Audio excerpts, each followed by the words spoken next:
علیکم ورحمۃ اللہ وبرکاتہ. اعوذ باللہ من الشیطان الرجیم. بسم اللہ الرحمن الرحیم. یا ایہا الذین آمنوا اتقوا اللہ حق تقاته ولا تموتن الا وانتم مسلمون واعتصموا بحبل الله جميعا ولا تفرقوا واذكروا نعمة الله عليكم إذ كنتم أعداء فألف بين قلوبكم فأصبحتم بنعمته إخوانا وكنتم على شفا حفرة من النار فأنقذكم منها كذلك يبين الله لكم آياته لعلكم تهتدون. صدق الله العظيم. اللهم صل على سيدنا محمد وعلى آل سيدنا محمد وأصحاب سيدنا محمد وبارك وسلم. رب اشرح لي صدري ويسر لي أمري واحلل عقدة من لساني يفقهوا قولي. رب زدني علما وفهما. ربنا تقبل منا إنك أنت السميع العليم وتب علينا إنك أنت التواب الرحيم. وصلى الله تعالى على خير خلقه محمد وعلى آله وأصحابه أجمعين. آمين برحمتك يا أرحم الراحمين. تمام تعریف تحمد و ثنا رب ذوالجلال کنت بیسن بے شمار درود و سلام بر ذات جناب محمد رسول اللہ صلی اللہ علیہ وسلم اور تہندس آلس تامت. رات کس درسس من پڑھو اسہ کہ اللہ تبارک و تعالیٰ ہن کرو تمام اہل ایمان خطاب کرت امہ کتھ ہند حکم کہ اللہ تبارک و تعالیٰ سن تقوا گژھِ اختیار یون کرن تتھے پٲٹھۍ یتھ پٲٹھۍ زن اللہ تبارک و تعالیٰ سن تقوا حق چھ. ولا تموتن الا وانتم مسلمون اور تہ گژھِ نہٕ موت یی مگر اتھ حالتس منٛز کہ تہ ٲسِو اللہ تبارک و تعالیٰ سٕنٛدۍ مُطیع تہٕ فرما بردار.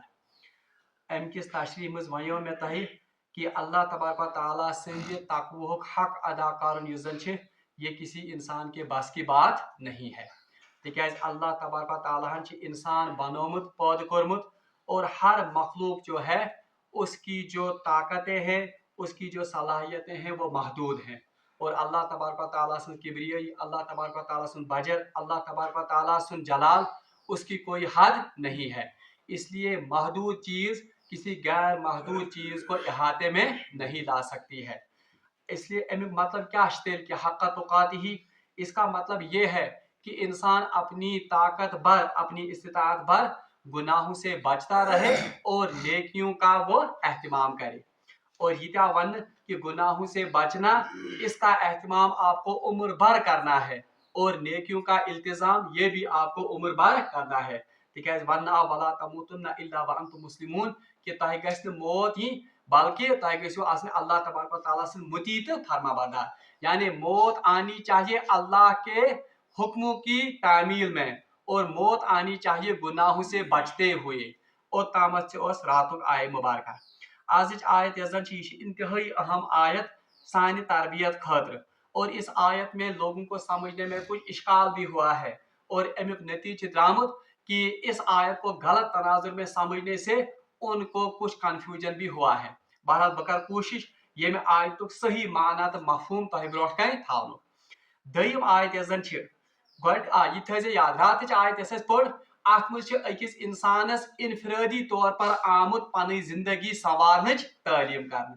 یعنی ژٕ گژھکھ انفرٲدی طور پر پننہِ زندگی منٛز تقوہُک التظام کرُن اور ژٕ گژھکھ انفرٲدی طور پر نیکین ہُنٛد اہتمام کرُن اور اکھ انسان گژھِ انفرٲدی طور پر گۄنہو نِش بچنُک اہتمام کرُن. اور یہ بات بھی آپ یاد رکھیے جتنا انسان کو نیکی کرنا ضروری یوتاہ مسلمانس نیکی کرن ضروری مگر اس سے بھی زیادہ ضروری ہے ان نیکیوں کو بچا کر لے جانا. یہ ساروی کھۄتہٕ اہم. ایک انسان نیکی کرتا ہے یہ واریاہ آسان. نماز پڑھنا یہ بھی آسان ہے. اتھے پاٹھنس والدین کی خدمت کرنا نیکیوں کا حکم کرنا یہ سب آسان ہے مگر ان نیکیوں کو پھر بچا کر اس دنیا سے لے جانا یہ بہت بڑا کمال ہے. اس کیا عام طور پر ہم نیکی بھی کرتے ہیں مگر باہر چلے جاتے ہیں کسی انسان کی غیبت بھی کرتے ہیں تو نیکی کا جو ہم نے انبار جمع کیا تھا وہ سارا ختم ہو جاتا ہے. ہم نیکی بھی کرتے ہیں مگر سۭتی چھ پتہ کٲنٛسہِ متعلق بدگمانی تہِ کران. ہم نیکی بھی کرتے ہیں کسی کے حق تلفی بھی کرتے ہیں اس لیے جہاں نیکی کمانا ضروری ہے وہاں ان نیکیوں کو بچانا یہ اس سے بھی ضروری اور اس سے بھی بڑا کام ہے. وَلَا تَمُوتُنَّ إِلَّا وَأَنْتُمْ مُسْلِمُونَ. آپ کو موت نہ آئے مگر آپ کو اس حالت میں موت آنی چاہیے کہ آپ اللہ کے مطیع اور فرما بردار. اچھا یہ تو ہو گئی ایک بات اس آیت کے ضمن میں. دویم کتھ یس ام کھت امپارٹنٹ ات آیتس میں وہ یہ ہے انسان نیکی کرے نیکیوں کا اہتمام کرے یہ تو ضروری ہے. مسلمان گژھِ نیکی تہ کرُن نیکین ہُنٛد کیا گژھِ کرُن اہتمام کیونکہ اللہ تبارک و تعالیٰ نے نیکیوں کو کرنے کا نیکیوں کو بجا لانے کا ہمیں حکم دیا ہے مگر اس سے بھی ضروری گناہوں سے بچنا ہے. مگر ام کھت تہ زیادہ ضروری کیا ہے گناہ نش بچن.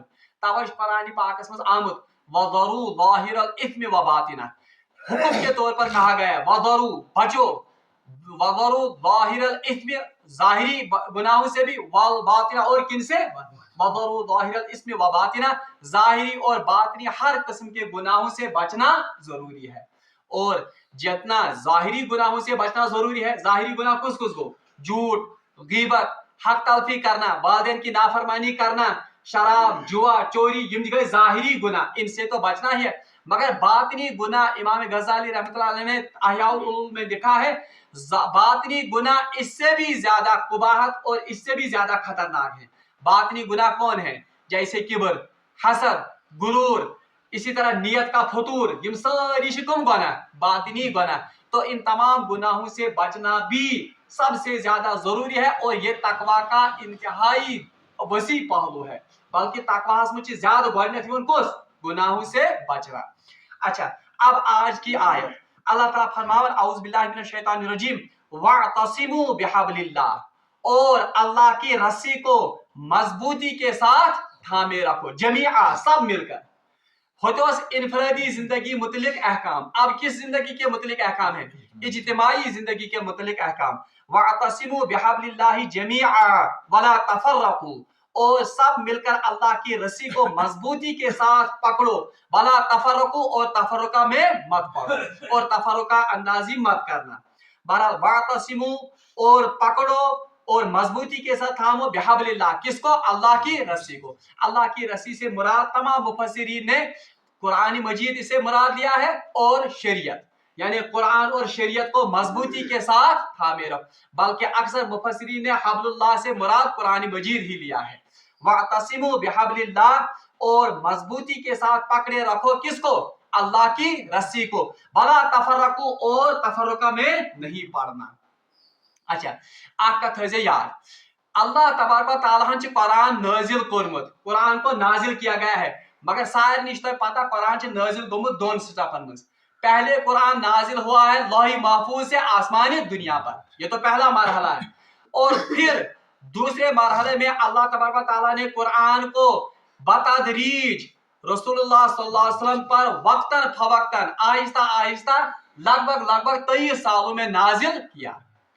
اور یاد تھٲیزیو قرآن پاک نازل گومت لوح محفوظ پہ کوت آسمانی دنیا جس جگہ پر آسمانی دنیا میں قرآن نازل ہوا ہے اسے کہا جاتا ہے بیت العزت. کیا ماننا بیت العزت. تو بتاؤ قرآن کہاں کی چیز ہے قرآن اوپر کی چیز ہے. قرآن آسمان پہ نازل سپدیمت چیز.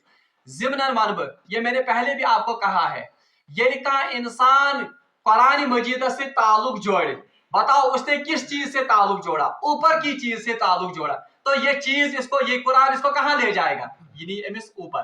کہاں پر نازل ہوئی ہے بیت العزت پر. تو جب انسان قرآن کے ساتھ رشتہ جوڑے گا تو یہ اس کا رشتہ کس سے جوڑے گا عزت کے ساتھ. یہ دی امس عزت یہ دی امس سربلندی یہ دی امس رفعت. اب حبل اللہ کیوں قرآن کو کہا گیا ہے کیونکہ جب ایک انسان اوپر کی کسی چیز سے رشتہ جوڑتا ہے اس کے ساتھ جڑنے کے لیے کوئی سہارا کوئی وسیلہ چاہیے تو اسی لیے اس کو سمجھانے کے لیے قرآن میں کیا کہا گیا حبل اللہ اللہ کی رسی یعنی یہ وہ سہارا یہ وہ ذریعہ ہے یہ وہ وسیلہ ہے جو ایک بندے کو اللہ سے جوڑتی ہے. یعنی قرآن ہیری ووتمت ہیرم یزن نازل کر وہ کون ہے اللہ. اللہ کے ساتھ مخلوق کا رشتہ کون جوڑتا ہے قرآن.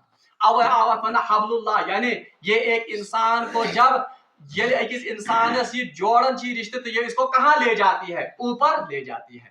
دویم طریق دویم چیز जब इंसान डूबने लगता है, इंसान समंदरस मज या कुछ कॉल मज फटन, बताओ उसको बचाने की कौन सी सूरत होती है? जो किनारे पर लोग होंगे तुम तायन अमिस कुनत राज या तायन अमिस कुनत का त्युथ सहार जिसको पकड़ कर वो क्या करेगा, सुई कोकुनत तमिसी पर लमन सुई खान कोकुनत बठिस कुनत। तो जब इंसान इस दुनिया के इन गलाजतों में डूब जाएगा और जब इंसान गुमराहियों में डूब जाएगा, तो अब इसको निकालने की सूरत कौन है? यही कुरान, ये इसीलिए कुरान को कहा गया है क्या? हब्लुल्लाह, यानी अल्लाह की रस्सी। और उलमा ने लिखा है, बल्कि हदीस में आमद रसूलुल्लाह सल्लल्लाहु अलैहि वसल्लम फरमो, इस हब्लुल्लाह का एक सिर्रा अल्लाह के हाथ में है। एक सिर्रा का किसके हाथ में है? अल्लाह के हाथ में। और एक सिर्रा आपके हाथों में, ब्याक सिर्रा किन के हाथों में? मखलूक के हाथों में, इंसान के हाथों में है। अब बताओ, क्या जो सिर्रा अल्लाह के हाथ में, क्या वो छूट सकता है? हरगिज नहीं। अब हम तक है कि हम कितना मजबूती के साथ इस सिर्रे को पकड़ के रखते हैं। हाँ, हमसे ये सिर्रा छूट भी सकता है, हमसे ये सिर्रा जो है ये मजबूती के साथ जितना हम पकड़े रखेंगे त्यूता हको इस रिश्ते पर जुड़ित के मिसल रब्बुल आलमीन से। इसीलिए कहा गया वअतसिमू बिहब्लिल्लाहि जमीअन, आप सब मिलकर अल्लाह की रस्सी को मजबूती के साथ पकड़ो। यानी किसको मजबूती के साथ पकड़ो? इस कुरानी मजीद को। वला तफर्रकू, और तफर्रुका में मत पड़ जाओ। अच्छा, अब यहाँ पर एक गलती है आम इंसान, अक्सर यम जन लोग तुम ये गलती कर कि वो क्या कहते हैं, तुम वन कुरान हुक्म दिवन कि सारी करियो सा रलित मिलित थफ कथ कुरान मजीदस और तफर्रुकस मज मा पेयू।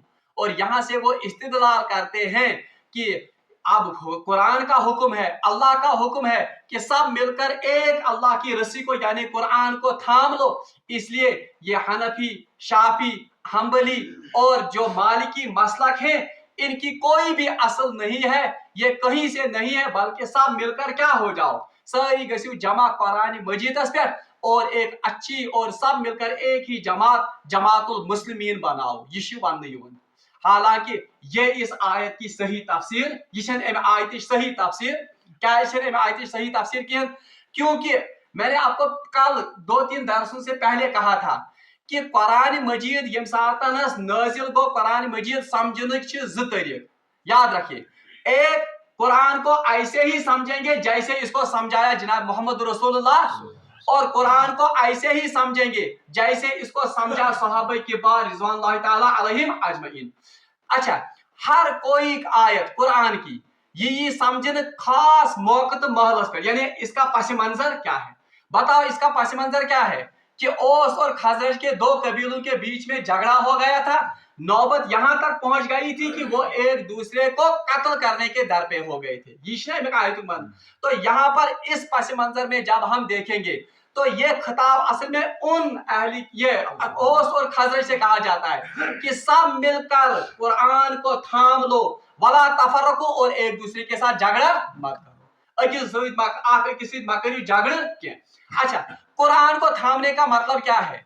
कुरान वनन कि इन्नमल मुमिनूना इख्वा, कि मोमिन जो है ये आपस में क्या है?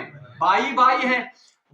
इन्नमल मुमिनूना इख्वतुन फअस्लिहू बैना अखवाइकुम, अपने दोस्तों के, अपने भाइयों के दरमियान क्या करनी चाहिए? सुलह करनी चाहिए। तो ये आयत का पस मंजर है कि ओस और खजरज के लोगों को कहा जाता है कि आप के सिद्ध मकरियो झगड़, आप के सिद्ध मकरियो फितन, आप के सिद्ध मकरियो कत्लो गारत, बल्कि वला तफरकू, ये मत करो, बल्कि सभी मिलकर किसकर की तरफ थामो, कुरान के हुक्म को थामो। कुरान का हुक्म क्या है?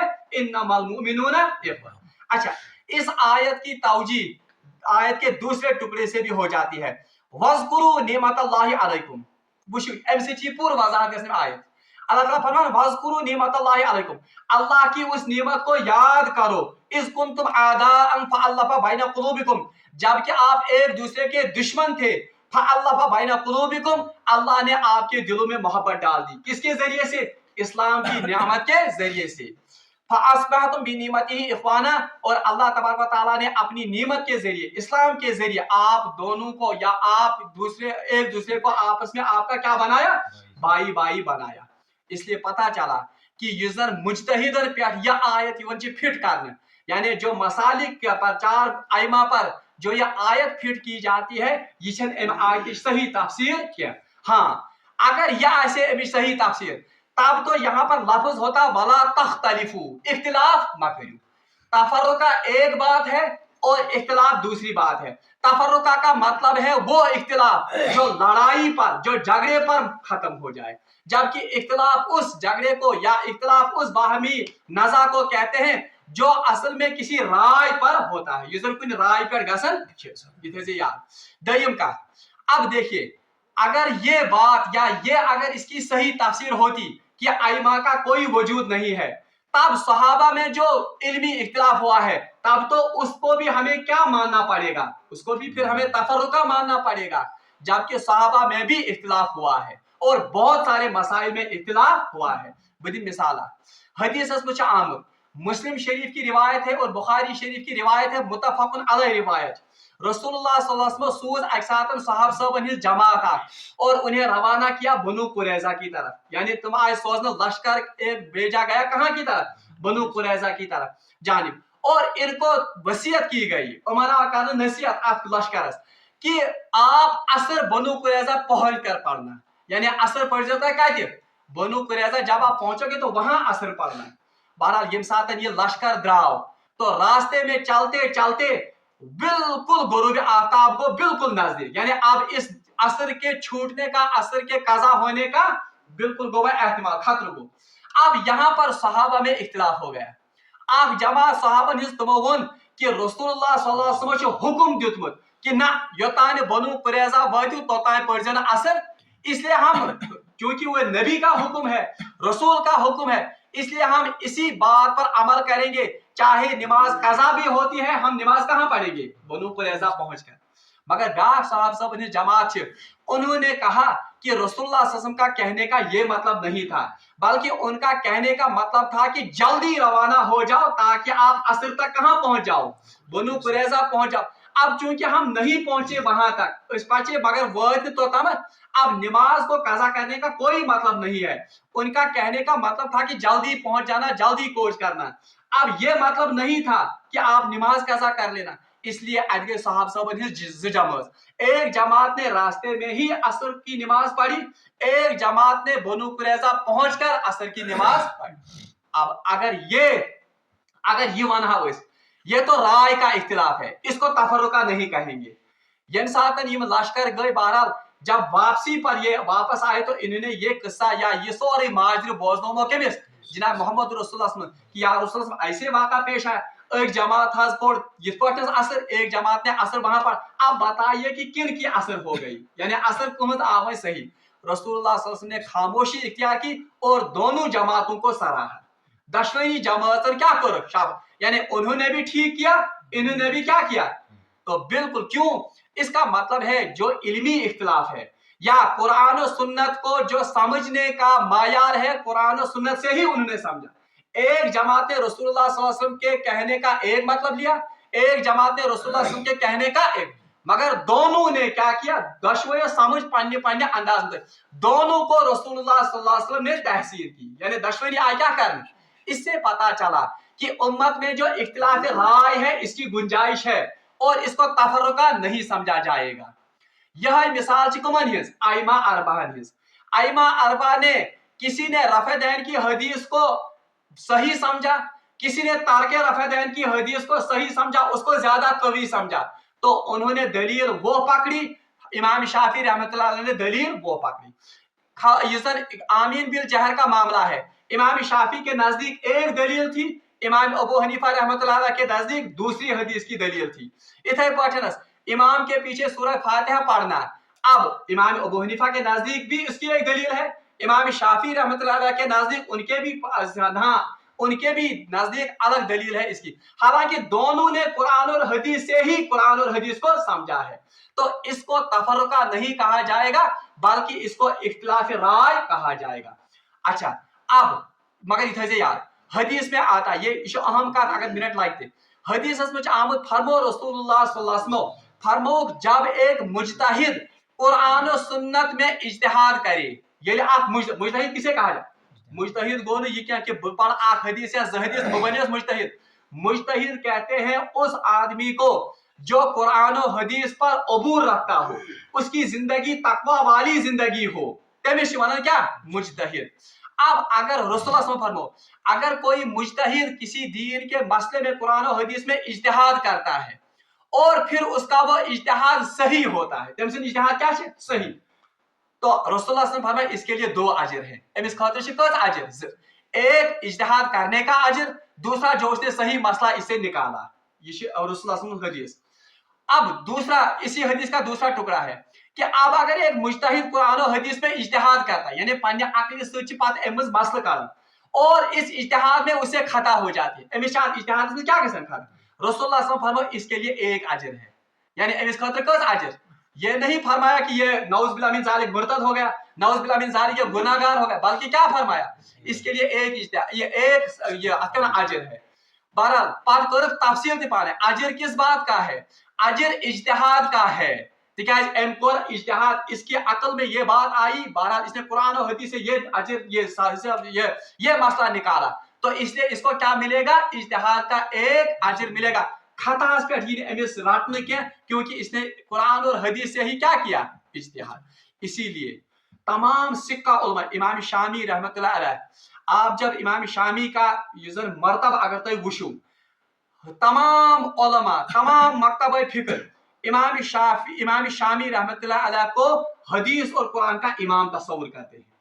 اچھا اب ان کے بارے میں ان سے پوچھا گیا کہ آپ ان مسائل کے بارے میں کیا کہتے ہیں، یعنی ان مسائل کے متعلق کیا استفاد، انہوں نے کہا ہر کوئی امام جو ہے میں ان کو حق پر سمجھتا ہوں، بچ کیا پہ سمجھا، اور یزن تمس آ ون پتہ پنس مسلکس متعلق کیا ون، اور ضمن ون بھی کت وہ یہ حنفی مسلک کے تھے، انہیں کہا گیا میں اپنے امام کو حق پر سمجھتا ہوں مگر ان کی رائے کو خطا سے مبرہ نہیں سمجھتا ہوں، یعنی ان کی رائے میں کہیں کبھی بھی خطا بھی ہوئی ہوگی، امام ابو حنیفہ صاحب کن ساتن کن مسئلس میں کیا گمت خطا کیا آسی گمت، بلکہ عجیب بات میں آپ کو بتاؤں امام ابو حنیفہ کا مسلک اس کو مدون کس نے کیا، مدون کو سکمر یوب ان کے 2 شاگردوں نے، امام محمد اور امام ابو یوسف رحمۃ اللہ، ان کے بارے میں کتابوں میں لکھا ہے کہ 70% مسائل ان میں ان کا اپنے استاذ کے ساتھ اختلاف تھا، پانس استاذ سی تمو کورمت 70% مسلکن مز کیا، اس کا مطلب یہ نہیں ہے کہ وہ امام ابو حنیفہ رحمۃ اللہ کو سرے سے ہی رد کرتے ہیں، بلکہ وہ امام ابو حنیفہ کو اپنا امام تصور کرتے ہیں، کیوں، کیونکہ وہ سمجھتے تھے کہ یہ تفرقہ نہیں ہے بلکہ یہ اختلاف رائے، یہ اختلاف رائے، اسی لیے اس آیت کو پیش کر کے لوگ یہ غلط فہمی پھیلاتے ہیں کہ قرآن کا حکم ہے کہ قرآن کو مضبوطی کے ساتھ پکڑو، ان ائمہ کا کوئی وجود نہیں، اصل میں ان ائمہ کی وجود کی اصل میں امت میں ہونا یہ امت کی ضرورت ہے، کیونکہ قرآن کو سمجھنا، احادیث کو سمجھنا یہ ہر کسی اور عام انسان کے بس کی بات نہیں ہے، امت میں اختلاف کو روکنے کے لیے اصل میں یہ 4 امام آئے ہیں، ورنہ آج ہم دیکھیں گے پریت کا انسان قرآن اور حدیث منمانی تعویل کرن، جس کا نتیجہ یہ ہے کہ وہ 4 فرقے اپنی جگہ، اب آج کے دور میں ہر انسان ایک فرقہ بنا ہوا ہے، آج بنے وہ پریت کا انسان کیا، اسی لیے اس کا نتیجہ ہے یوٹیوبس پہ تفرقہ ہوتا،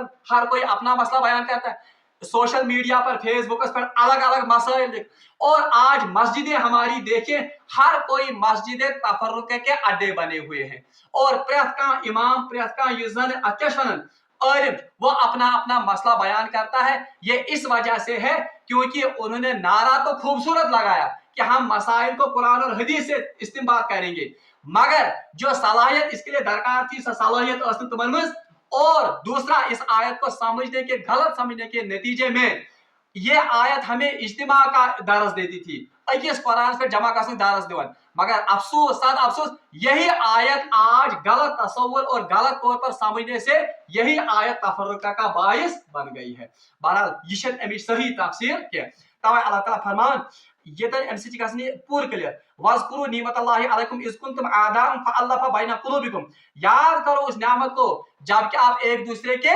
بالکل دشمن بنے ہوئے تھے، فَأَلَّفَ بَيْنَ قُلُوبِكُمْ، اللہ نے آپ کے دلوں میں کیا ڈال دی، محبت ڈال دی، فَأَصْبَحْتُمْ بِنِعْمَتِهِ إِخْوَانًا، اور اس نعمت کی وجہ سے اللہ تبارک و تعالیٰ نے آپ کو ایک دوسرے کا کیا بنایا، تو اس آیت کے ٹکڑے سے بھی پتا چلتا ہے کہ اصل میں تفرقہ سے مراد ہے وہ تفرقہ، وہ انتشار جو آخر پر मुसलमानों को आपस में लड़ाने पर मुंतज हो जाए। अच्छा, आखिरी बात ये भी बता दूं मैं, सोचिए ये कहा, हाँ अगर कोई इंसान मसालिक में इतना गुम हो गया है कि वो सिर्फ अपने मसलक को हक समझता है और दूसरे मसलक को बिल्कुल बातिल समझता है, और दूसरे मसलकों को बिल्कुल बातिल समझने के साथ साथ उन्हें दीन से ही खारिज करार देता है और इस बुनियाद पर उनसे झगड़ता है, उनसे लड़ता है, बी बनने से नाजायज है, तो फिर ये आयत उस पर भी फिट होगी कि इसने दीन में तफर्रुका किया। इनको आप दीन पर क्या, तो आज के उलमा यम जन सिर्फ वन कि हनफी मसला गई योतन फिट हक, या कहाँ अगर शाफी मसला गोल वन कि मेरी ही नमाज सिर्फ सुन्नत के मुताबिक नमाज है, मेरा ही तरीका इबादत सिर्फ सुन्नत का तरीका, बाकी सभी मरदूद है, बाकी सभी रद्द है, तो ये कहा जाएगा कि ये अब मसलक या इख्तिलाफ राय नहीं है, बल्कि अब ये क्या हो गया, अब ये तफर्रुका हो गया। तो इस तफर्रुका की ममानियत कुरान ने की है। बदकिस्मती सान जो आज हम आइमा अरबा की इत्तिबा करते हैं, अक्सर तीन पैरोकार वही यह तफर्रुका कर कि वो ये समझते हैं कि हनफी मसला का योतन चीज सही, बाकी मसाले क्या छे बातिल, हम्बली वाल वन हम्बली योतन चीज सही, मैं ही योतन नमाज सुन्नत मुताबिक, हनफी मसला की नमाज सुन्नत के मुताबिक नहीं, रफे देर करने वाले बातिल, या इमाम के पीछे क्या ये फातिहा न पढ़ने वाले उनकी नमाज ही नहीं होती है। तो अगर ये इंतिशार और अगर ये एक्सट्रीम है तब तो वो तफर्रुका होगा, तो उस आयत या वो लोग इस आयत के मिजाज है। ये तो रहता है फिक्री के आगे तकलीद कुरान और हदीस के सर ब्यागत तकलीद तीज एक्सट्रीम बनाओ कि फिर तफर्रुका तक पहुंचाना, तब तो फिर ये आयत उन लोगों पर फिट बैठती है। वकुंतुम अला शफा हुफरतिन मिनन नार, अल्लाह ताला फरमान वकुंतुम अला शफा हुफरतिन मिनन नार, ये असल में सहाबा को पहले खिताब है, फिर ज़िम्नन आम लोग भी इसमें आते हैं। वकुंतुम अला शफा हुफरतिन मिनन नार, अरे याद करो ना, आप जहन्नम के घड़े के नजदीक पहुंच गए थे, फअनक़ज़कुम मिनहा, बस हमने आपको वहां से वापस खींच लाया। यानी साहब सब उनशीवन बंद, आपको क्या हो गया कि लिसानियत की बुनियाद पर, कौमियत की बुनियाद पर आप एक दूसरे के बिल्कुल कत्ल करने के दर पे फिर से पड़ गए, जबकि हालत यह है कि इस्लाम की नामत को देखो, उसने तो आपको क्या बनाया था, बाई बाई बनाया था, उसने तो आपको शीरो शक्कर बनाया था, आप क्यों इस नामत को बुला बैठे? आपको ये याद नहीं है कि आप आग के घड़े के ऊपर पहुंच गए थे, अल्लाह ने आप पर फजल किया, शिरक की वजह से, बिदात की वजह से, गुमराही की वजह से आप जहन्नम में पड़ने वाले थे, मगर खुदा सबसा तरस उसने अपना नबी आपके अंदर भेज दिया, उस नबी की तालीम से आप इस आग के घड़े से वापस हो आए। वकुंतुम अला शफा हुफरतिन मिनन नार फअनक़ज़कुम मिनहा, अल्लाह ने इस आग के घड़े से आपको वापस बुलाया। अच्छा, आग का तजीद याद, ये क्या लफ्ज़ का इस्तेमाल शफा हुफरत, शफा कहते हैं किनारे को, ब्यागो शिफा, शिफा किसको कहते हैं? शिफा को यूजन बीमारी नि शिफा युवन से लाभने ताछवन शिफा वनुनज़्ज़िलु मिनल कुरान मा हुवा शिफाउल लिन्नास, यहाँ मगर लफ्ज़ है शफा, शफा किसको कहते हैं? किनारे को, तवै शफा वतन होंठों को भी कहते हैं शफा वतन, क्यों? क्योंकि किनारे पर वाक़ा है। कज़ालिक युबय्यिनुल्लाहु लकुम आयाति लअल्लकुम तहतदून, अल्लाह तबारक व तआला ऐसे ही अपनी आयत को खोल खोल कर बयान करता है ताकि लोग इन आयत से, इन निशानी से क्या हासिल करें? हिदायत हासिल करें। अल्लाह ताला से मांगो दुआ कि सिद्दीनियत यक आयत सही माना और सही तनाजुर में समझने तौफीक, और जो गुमराहियां इस आयत के तनाजुर में लोगों ने खुद से फैला रखी हैं, अल्लाह तबारक व तआला दीन इस्तेमाल गुमराही नहीं बल्कि तौफीक, और अल्लाह तबारक व तआला दीन कुरान और हदीस पर सही माना में समझने तौफीक। वाखिर दावाना अनिल हम्दुलिल्लाहि रब्बिल आलमीन। आखिरी का इस आयत के ज़िमन में कुछ कंफ्यूजन है कि हदीस क्या गो, सुन्नत क्या गो, इंशाअल्लाह रहमान जिंदगानी कल हम उस पर भी बात करेंगे।